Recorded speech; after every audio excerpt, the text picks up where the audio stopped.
de la radio.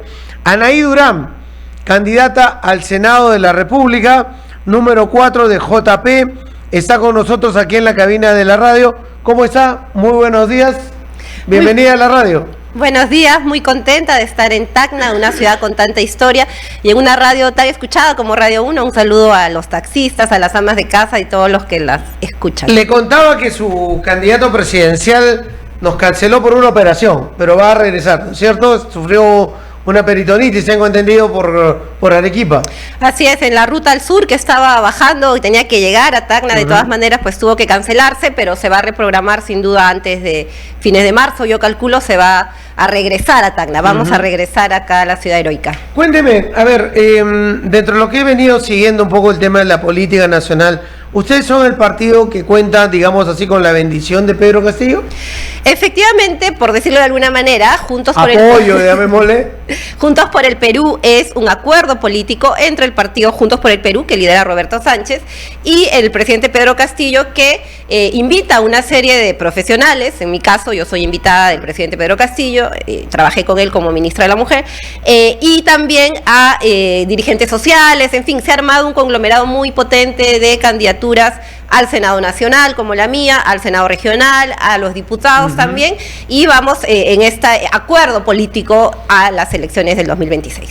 ¿Cómo siente en el sur usted, luego de lo acontecido con Pedro Castillo, el apoyo de la población? Porque en segunda vuelta Castillo, por lo menos acá en Tacna, Moquegua, sacó casi el 80% de la votación, que fue el arrastre que tuvo primero en primera vuelta y segundo el rechazo mismo que hubo a la derecha y a Keiko Fujimori, y que es muy arraigado acá en el sur. Pero tuvimos a un Castillo que juramentó, que tuvo una serie de denuncias por actos de corrupción, llamémoslo así, y un momento clave donde intentó dar un golpe de Estado ante todo el país y posteriormente una primera sentencia en primera instancia que lo tiene hoy detenido en Barbadillo.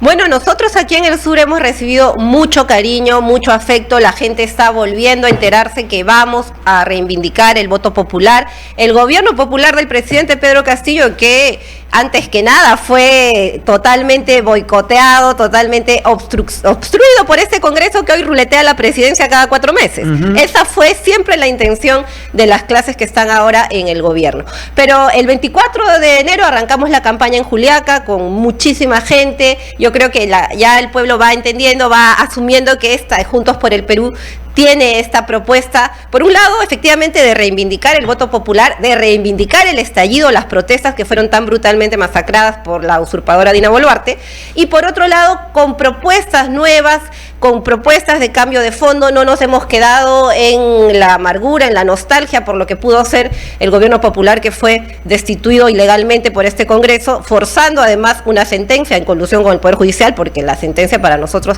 es absolutamente ilegal, ilegítima. Y estamos proponiendo cosas importantes para sacar al país de esta crisis y poder abrir por fin un nuevo momento en nuestra historia nacional. ¿Y cómo recuperan esa confianza? Con trabajo. Nosotros creo que no hemos perdido la confianza, y eso es lo interesante. Ahora me encontraba con compañeros, con gente de la calle en Tacna que nos reconocían y nos decían: yo voté por Castillo, yo confío en él, yo sé que ustedes van a seguir trabajando. Y para recuperar la confianza necesitamos recuperar estabilidad. Yo creo que basta de este desorden que estamos viviendo. Yo creo que no debemos normalizar que tener 8 presidentes en 9 años es algo normal y democrático. No, esto es una aberración. Yo personalmente estoy proponiendo, por ejemplo, la muerte cruzada, que es un mecanismo político para tener estabilidad, por el cual, si el presidente elegido por el pueblo es destituido, se va también el Congreso, se van ambos. Ecuador. Exactamente, mira, Ecuador entre el 97 y el 2007 tuvo 7 presidentes, ¿no? Tenía el récord. Ahora, por supuesto, el récord lo tenemos aquí en Perú. Y aprobaron este mecanismo en la Constitución y ya no tienen ese circo de estar rifando la presidencia, y han logrado cierta estabilidad. Tienen otros problemas seguro, pero esa estabilidad la lograron. Aquí no se puede planificar una política de Estado si el Congreso te extorsiona cada 3 meses con una vacancia, como hicieron con nuestro gobierno, con el gobierno del presidente Castillo, ni con presidentes pues títeres que pones y sacas cada 4 meses. Veíamos lo del Archivo Nacional, una ciudad tan importante como Tacna, qué bueno que tenga un Archivo Nacional. Regional. No hay Archivo Nacional. El Archivo Nacional sigue dando vueltas por todos lados. ¿Qué nación, qué país que ame su historia? Y Tacna es una ciudad que nos llena siempre de heroísmo, de patriotismo. No tiene ni siquiera eso. ¿Qué va a tener si ni siquiera sabemos quién es el ministro de Cultura? Pero es que la derecha no quiere que tengamos una historia, quiere reescribir la historia. Efectivamente, no le importa la historia, quiere hacer negocios, quiere vender nuestros recursos. Por eso decimos, la muerte cruzada es un mecanismo que nos ayuda a estabilidad. Yo creo que los congresistas van a pensar 2 veces si ellos también tienen que irse. Y yo sería la primera en irme si eso pasa, ¿eh? Aquí nadie se va a aferrar a la curul como ahora hemos visto, ¿no? Porque es muy cómodo sacar y poner presidentes cuando nadie les dio esa facultad. O sea, los congresistas, ¿Balcázar le elegimos para presidente? No. ¿A Gerí? Menos. Entonces, tenemos que ver que la estabilidad es una condición para el desarrollo. No puede haber políticas de Estado, no puede haber un desarrollo serio y sostenido si cada 4 o 5 meses estamos sacando y poniendo presidentes. Eso ya me parece una falta de respeto total a la ciudadanía. Y en Núcleo Unidos, ¿dónde fallaron como izquierda? Mira, porque asume Castillo, se había armado una coalición de izquierda sumándose a la segunda vuelta Castillo, con los que habían quedado fuera, y luego no llegan a amalgamar un buen gobierno, un buen gabinete, que incluso tiene a Pedro Franque saliendo y regresando, a Aníbal Torres y todo lo demás. ¿Dónde falló esa izquierda que yo, se lo digo con sinceridad, pensaba que iba a darle una vuelta a la tuerca al Estado y iba a mirar con mayor énfasis los problemas de los excluidos en el país, o los que se les acostumbra a llamar nadies, en el interior del país, mirando la educación, la salud, la comunicación, la agricultura, etcétera? ¿Dónde se falló? Bueno, yo creo que podríamos hacer varios programas para hacer un balance, ¿no? Me gustaría, pero porque, a mí también. Pero o sea, déjame responderte un tema clave que tú mencionas. Yo creo que la correlación de fuerzas siempre fue muy débil, por un lado. No se llegó, ya creo que se había girado mucho al parlamentarismo. Y por otro lado, una lectura muy mala del contexto. Yo sí creo que ahí Perú Libre, como la fuerza mayoritaria, tuvo una responsabilidad fundamental, ¿no? Al perder primero la mesa directiva, o sea, perdió, y luego al negociar con el fujimorismo y sentarse en la mesa directiva con ellos y con la derecha. Entonces hubo una muy mala lectura del contexto, se pensó que se podía presionar aquí por un ministerio, por otro, cuando en verdad la derecha tenía un plan golpista desde el inicio. Cuando inventaron esto del fraude, ya se veía que lo que les interesaba era apropiarse de todos los poderes, ¿no? Y adueñarse del Ejecutivo, cosa que finalmente hicieron con Dina Boluarte. Entonces yo creo que es una gran lección para las fuerzas de izquierda, populares, transformadoras, llegar al poder con una correlación muy fuerte, con una mayoría parlamentaria muy fuerte, porque en la práctica ya somos un parlamentarismo, y por otro lado, con un apoyo popular movilizado. Creo que ahí también siempre tiene que haber esa conexión, y finalmente con esa claridad de qué intereses defendemos, ¿no? O sea, de a quién estamos defendiendo y qué cambios queremos empujar. Eso por lo menos en Juntos por el Perú lo tenemos muy claro, y no podemos repetir esta debilidad, ¿no? No podemos seguir dejando que se pierdan oportunidades. Claro, o sea, porque hoy día estamos en un panorama en el cual la gente está buscando por quién votar. O sea, yo creo que tiene claro, y se lo digo así con sinceridad, lo dije también en una entrevista anterior donde estuvo Marisol Pérez Tello, que la gente tiene claro que no va a votar por los partidos que tienen un pacto mafioso en el Congreso de la República, más la gente del sur. Así y no se cree ese cuento de que hoy el señor Aliaga con la señora Keiko se peleen, que se quiera meter a Acuña al medio, y la gente dice no, por eso no. Pero no encuentran todavía ese candidato o esa persona o grupo de personas que los anime en masa a ir a votar por ellos, porque incluso siendo sincero, lo de Castillo fue ya, ¿no quieres que vote por Verónica? Voto por Lescano. ¿No quieres que vote por Lescano?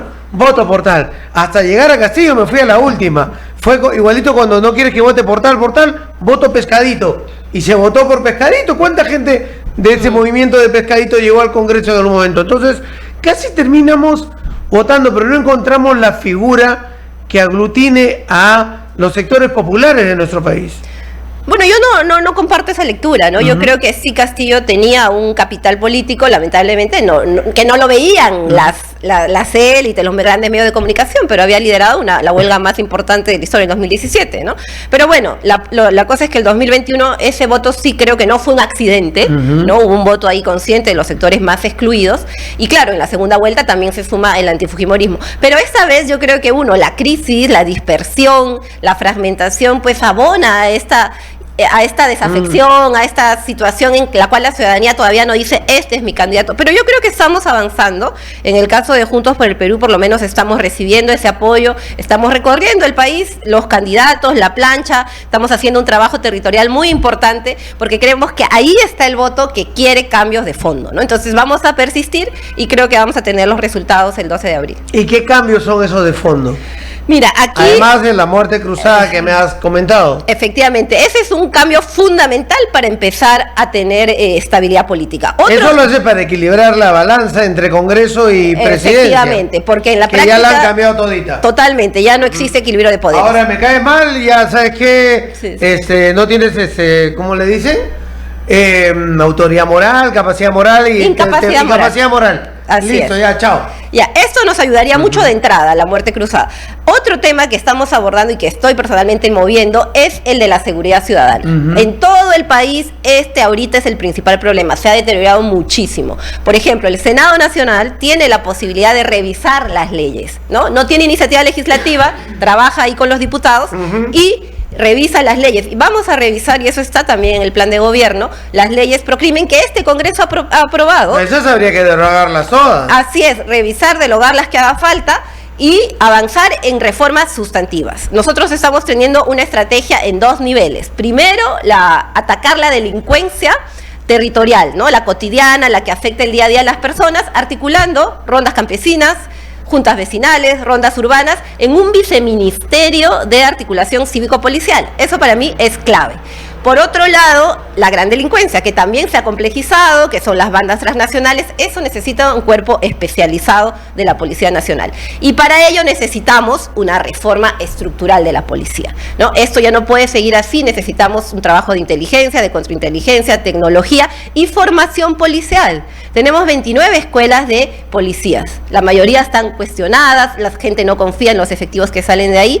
Una propuesta es la Universidad de la Seguridad Ciudadana, que tenga rectoría del Ministerio de Educación, no del Ministerio del Interior. ¿Para qué? Para que también haya una formación integral operativa, tecnológica, ¿no? De capacidad también de armas, etcétera, pero también en derechos humanos, en valores, en patriotismo, cosas que se han ido perdiendo. Este es un eje que queremos trabajar a fondo. ¿Y usted no cree que los empresarios también no se han convertido en delincuentes? O sea, el espacio aéreo en nuestro país es de una sola empresa. Las farmacias son monopolio o oligopolio. Sí. Y así podemos ir sumando los bancos usureros que tenemos en la actualidad, que te cobran por un crédito intereses impagables en realidad. ¿Qué hacer para hacer que también ese empresario gane lo justo y no demasiado del pueblo?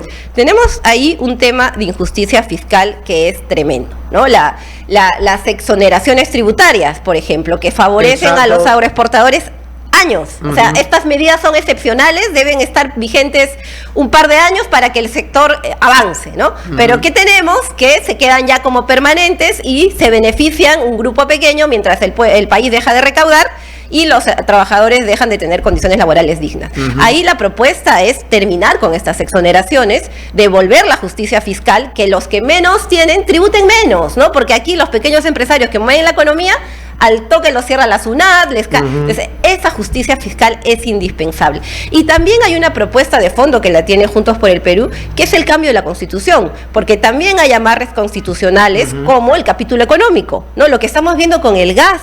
O sea, no hay gas. O sea, ahorita en Lima ves todo lo...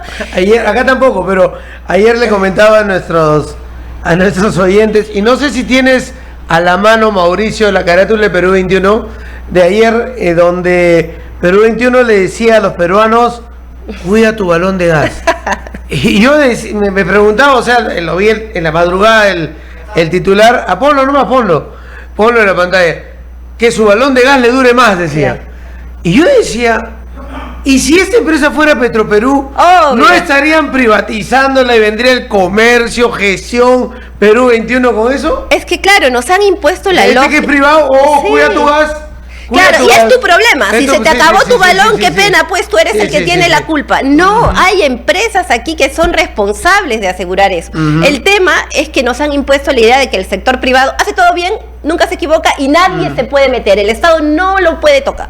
Y eso tiene que terminar. Aquí la propuesta que yo estoy llevando, que lleva Juntos por el Perú, es terminar con esta intocabilidad de las grandes empresas y que el Estado recupere autoridad estatal. El capítulo económico justamente apunta a eso, a que el Estado no se meta. Pues no, hay que cambiar eso. El Estado tiene que recuperar autoridad para intervenir en casos como este y tiene que también tener un nivel de inversión con otra lógica del mercado. Porque ¿cuál es la lógica del mercado? Ganar más. ¿Y cuál es la lógica de una inversión estatal? Favorecer a la nación. Entonces son dos lógicas distintas. Cuando dicen privaticemos Petroperú urgentemente, no sé qué, ¿no? ¿Para qué? Para que venga un privado y lo remate y se siga beneficiando y la nación. Cuando hay un tema de escasez mundial con lo que está pasando en el Medio Oriente, entonces necesitamos recuperar ese sentido de nación, de patria, de intereses para el país, no para los grupos empresariales que favorecen a Perú 21. Pero esos sectores te tildarían de comunista. Ah, seguro, nos dicen de todo. Aquí lamentablemente se ha perdido noción de patria, ¿no? Uno dice que sea para la nación, que quede para nuestros hijos, estos recursos, y ya, no, comunismo, expropiación. No, vamos a empezar por lo básico, por lo que le conviene al Perú. Aquí estamos en la frontera y justo me comentaban, ¿no? Codelco. Sigue siendo de Chile, nunca lo privatizó ni siquiera el más neoliberal de los dictadores. ¿Y por qué nosotros queremos vender lo poquito que queda de Petroperú? Porque acuérdate que Fujimori ya privatizó casi el 60%, incluyendo la fábrica de lubricantes Petrolube, todo lo que se había podido constituir como una empresa nacional. Lo poquito que tenemos lo quieren rematar a los privados para hacer negocios y dejan de lado los intereses de la nación. Eso es algo fundamental que queremos recuperar. Pero sí es cierto que manejamos mal las empresas estatales.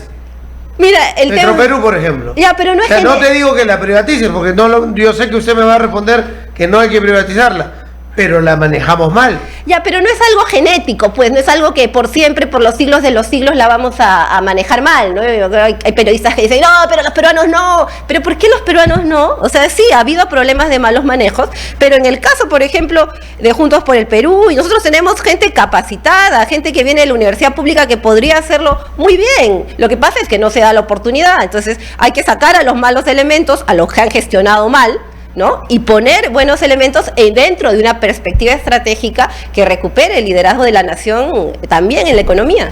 Me dicen por acá en el chat, escribe un oyente, si no me equivoco, en Facebook o en YouTube, manifiesta y dice, pero Anaí Durán dice que a Valcárcel nadie lo eligió, pero es de Perú Libre.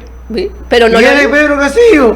No. Pedro Castillo es el que jaló ese barco o ese tren y llevó a Balcázar a hacer, si no, no entraba de parlamentario. Por eso hay que cambiar la norma, porque la han pervertido totalmente, porque la han convertido en una manipulación del voto popular. La gente eligió a Balcázar para que sea congresista por Lambayeque, con 6.000 votos. No lo eligió para que se ruletee la presidencia y haga sus mañas y artimañas para llegar a la presidencia. ¿Quién queremos que elija el presidente? Y este debe ser parte del debate de fondo. A lo mejor ya estamos de acuerdo en que haya un parlamentarismo como Inglaterra, el presidente lo pone el parlamento y los ingleses felices. Pero aquí nos engañan. Elegimos un presidente y lo sacan a los 4 meses y lo sacan a los 5 meses. Sí, Balcázar seguro llegó por el arrastre de Pedro Castillo, pero nadie lo eligió para que sea presidente. Entonces, sinceremos las cosas. Vamos a un régimen parlamentarista, perfecto, ¿no? Inglaterra, varios países tienen parlamentarismo y la gente está, pues, satisfecha. Pero no nos engañen, no nos impongan, no nos hagan creer que somos tarados. O sea, me da cólera. O sea, ¿elegimos a Geri para presidente? No. ¿A Dina para presidenta? No. Entonces, por eso... No, es que Dina Boluarte, ese día que vacaron a Pedro Castillo, debió haber adelantado las elecciones y se iban todos. Efectivamente, porque luego viene esta Pero fue crisis. cómplice de esa coalición. Sí, y tenemos ya un caos, una desconfianza, han deteriorado la convivencia, las masacres, todo se enturbia, ¿no? Y un país que tiene ese nivel de descomposición no sale adelante. Tenemos todo para estar mejor acá que nuestro hermano vecino del sur. ¿Cree usted que Perú Libre y Cerrón Cerrón traicionaron a Pedro Castillo? Por supuesto, pues yo creo que eso ya está, es evidente, ¿no? Y para no quedarnos en el pasado, en la nostalgia, en las cuentas pendientes. No, es que hoy es candidato Cerrón. Sí, y es lamentable, ¿no? Pero en fin, yo creo que sí tenemos que mirar a futuro, tenemos todo para salir adelante. Nuestras propuestas, mis propuestas desde el Senado Nacional están apuntando a eso. Yo tengo 4 ejes de trabajo, ¿no? Comer en primer lugar, caminar en paz, conectar al Estado con la gente en salud, educación y cuidar a los más necesitados. El domingo 8 de marzo es el Día de la Mujer y ahí necesitamos un sistema de cuidados que incluya guarderías, centros de adultos mayores, etcétera. Paremos un poquito ahí en la mujer porque usted fue ministra de la mujer. ¿Qué se hace? ¿Qué se necesita? Mira, en primer lugar se necesita asumir que el tema de la mujer es un problema de igualdad. No es un tema de que me siento más aquí o más allá. No, es un tema de igualdad y se necesita dar condiciones a todas las mujeres para poder salir adelante, ¿no? Entonces, en esa línea, por ejemplo, tenemos un tema clarísimo para prevenir la violencia, que es la autonomía económica de la mujer. Una mujer que tiene autonomía, que tiene sus posibilidades de desarrollo, no está atada a relaciones de violencia. Nosotros propusimos y estoy proponiendo nuevamente el programa Mujer Emprendedora para dar créditos a mujeres, madres solteras, que puedan salir adelante y eso les da más autonomía. Insisto, la violencia no es algo que se da de la nada. Se da en condiciones concretas, generalmente de pobreza, de dependencia. Entonces, pero disculpe, pero no viene también de la educación que se le da al hombre, el machismo y el abuso por supuesto que hay que en sí. casa y la forma como la mujer también se le educa de generaciones anteriores diciéndole que tiene que cocinar, que tiene que atender al marido, etcétera, etcétera. Por supuesto, por eso una parte que tiene que ver con la autonomía económica, con las posibilidades, con las herramientas, pero por otra también con la educación y educar también a los hombres, ¿sabes? Yo creo que ahí todos los focos se ponen en la mujer, ¿no? Que se viste así, que tiene que hacer eso, pero también eduquemos a los jóvenes. Los jóvenes tienen que educarse en el respeto, en la igualdad. Nosotros intentamos, bueno, personalmente yo como ministra, impulsar el programa Hombres por la Igualdad. Eso es fundamental, porque no podemos cargar todo en la responsabilidad de la desigualdad en las mujeres. Entonces, avancemos. Pero cuando haces eso te salen sectores religiosos a rechazarte. Claro. No, te dicen. Sí, pero bueno, yo creo que la familia. Sí, ahí hay falsas contraposiciones, hay una instrumentalización muy perversa también de la religión, lo que hemos visto con la pastora Jáuregui, por ejemplo, ¿no? Que se aprovecha del sufrimiento, de la situación de vulneración de jóvenes adolescentes. Y que tiene un partido que la ha protegido, no ha dicho absolutamente nada, Renovación Medieval. Y la protegen, ¿no? Entonces yo creo que ya tenemos que dejar estas taras religiosas, la religión se respeta, yo también, según mi familia religiosa, pero siempre tiene que estar por delante el interés superior del niño y el adolescente y generar condiciones de igualdad. Entonces empezamos por el tema de educación. Y luego el tema económico. Y luego el tema de protección, ¿no? Para que una mujer pueda tener la libertad de salir a estudiar, a trabajar, tiene que tener también condiciones de quién va a cuidar a sus hijos. No tenemos un sistema de guarderías. Cunamás llega apenas al 4% de la población, ¿eh? O sea, ¿qué hacen las mujeres para poder salir a trabajar? O dejan de trabajar o encargan a la mamá, ¿no? Lo que hacemos siempre, pero eso no está bien. Se expone a los niños muchas veces a situaciones vulnerables. Lo mismo con los adultos mayores. Somos un país que está envejeciendo. ¿Quién cuida a los adultos mayores? Las mujeres, con mucho cariño seguro, pero para hacerlo dejamos de estudiar, dejamos de trabajar. Tiene que haber centros de adulto mayor también que el Estado invierta. El Estado aquí no invierte. Entonces, ¿qué hace? Terceriza a iglesias evangélicas como la pastora, terceriza a otro tipo de instituciones, ONGs, y se pierde autoridad estatal, se pierde capacidad de sanción, capacidad de fiscalización y sobre todo se pierde asegurar el bienestar. Entonces, ahí necesitamos invertir también en las mujeres, elevar el presupuesto del Ministerio de la Mujer, en educación, ¿no? Aquí este Congreso se ha bajado todo el tema de educación sexual integral.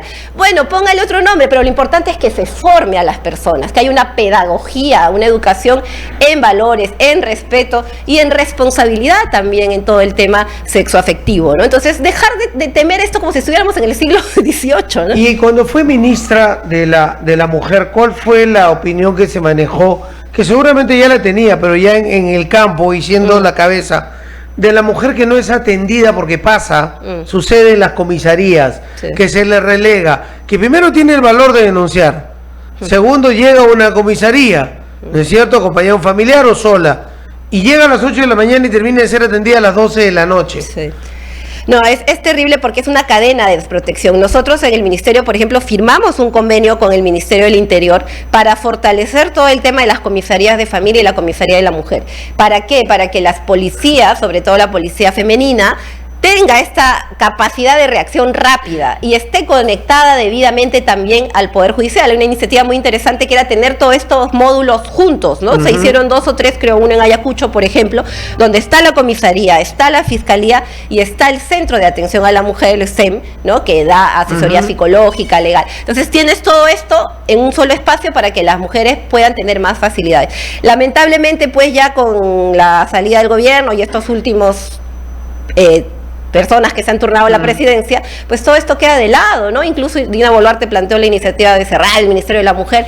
Yo creo que ese no es el camino, tenemos que seguir fortaleciendo el tema de lucha contra la violencia, de autonomía económica, de educación, y así vamos a avanzar a una sociedad más igualitaria, que es de lo que se trata, ¿no? No es que la mujer domine al hombre, no, se trata de igualdad, de bienestar, de que todos tengamos las mismas oportunidades.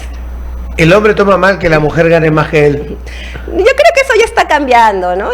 Con los jóvenes, pero no con los más antiguos. Hay que trabajar para que todos tengamos esta amplitud y tener más condiciones de igualdad. ¿Y cómo logran eso?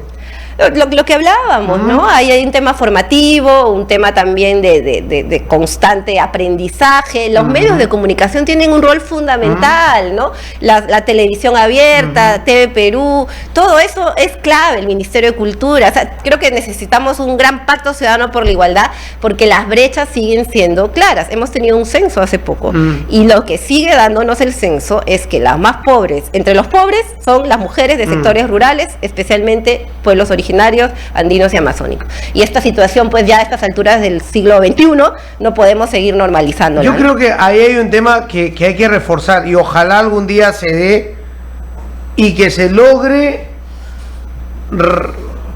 rebatir, o refutar o convencer a los sectores más duros, cavernarios que hay en el país, porque a mí me gustó el ejemplo, por ejemplo, de Keiko Fujimori. O sea, si su hija le ha respondido, es porque la hija está educada. Sí. Porque la hija está educada, ha tenido la capacidad de pensar, de un pensamiento crítico, y ha sentido la necesidad de decírselo en una red social que ha causado un impacto fuerte. Claro, es porque es la hija de Keiko Fujimori, pero todos los chicos deberían tener esa capacidad, todos, así por uniforme, de pensar, de tener un pensamiento crítico y dar su opinión al padre. Claro, y porque se educa en los mejores colegios, donde seguro tienen también formación en igualdad. En cambio, ¿qué hacen ellos? Nada, lo que hace el Congreso y la bancada de Keiko Fujimori de Renovación, se bajan la educación sexual, no quieren que en la currícula escolar se hable de nada de eso, no promueven también un desarrollo educativo. Entonces sí, yo creo que eso es lo básico, que los jóvenes vayan asumiendo una mayor conciencia crítica, un mayor compromiso también con este tipo de problemas.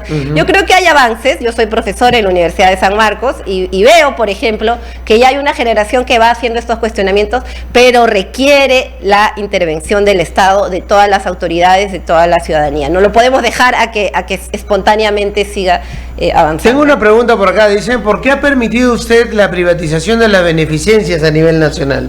Bueno, yo no he permitido nada. Yo fui ministra 8 meses durante el gobierno del presidente Pedro Castillo. El presidente duró 16 meses. Lo que hizo después la usurpadora Dina Boluarte, José Gerí, ya no es de nuestra responsabilidad. O sea, no estuvo en ese proceso. No. Perfecto. Me preguntan por acá, por favor, pregúntele una opinión internacional. ¿Qué opina de la intervención de Estados Unidos en Irán? Bueno, yo creo que estamos viviendo un tiempo de barbarie, ¿no? Donald Trump es la cara más no sé cómo decirlo, más desfachatada del imperialismo, de la rapiña, ¿no? Y son muy explícitos, ¿no? Ellos han dicho que van a dominar el mundo, que no van a permitir, y eso debería preocuparnos en el caso peruano, ¿no? Porque lo estamos dejando pasar, pero la doctrina de seguridad que aprueba Donald Trump dice muy claramente que no van a permitir competidores no hemisféricos, o sea, no de eso hemisférico. ¿Qué quiere decir?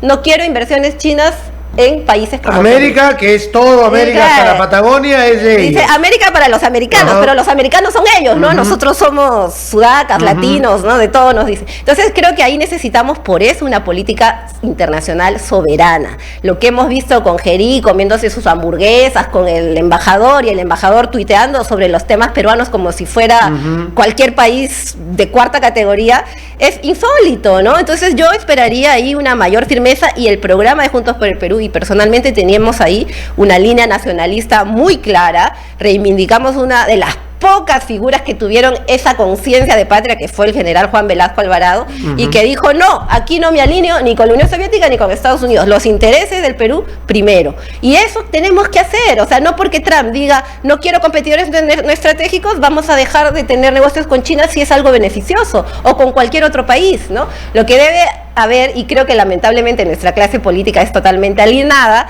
es una soberanía completa del caso peruano. Y en esa alineación, no solamente en Perú, sino en América Latina, hay gente que imita a Trump. Así es, no está de moda el Trump latino, ¿no? Milei, Kast, para no ir tan lejos, o aquí en Perú todos se pelean por tomarse su foto con Trump, cuando es una persona además con una mentalidad supremacista que manda a los latinos a cárceles por el simple hecho de migrar, que ha penalizado la migración, en fin, yo creo que, espero que ya este imperio que está en decadencia termine de decaer, ¿no? Estamos lamentablemente en un claro oscuro, como dicen, ¿no? Lo viejo no acaba de morir y lo nuevo no acaba de nacer, y en el intermedio pues salen monstruos como Trump, además con todo este escándalo de Epstein y la pedofilia que es tremendo.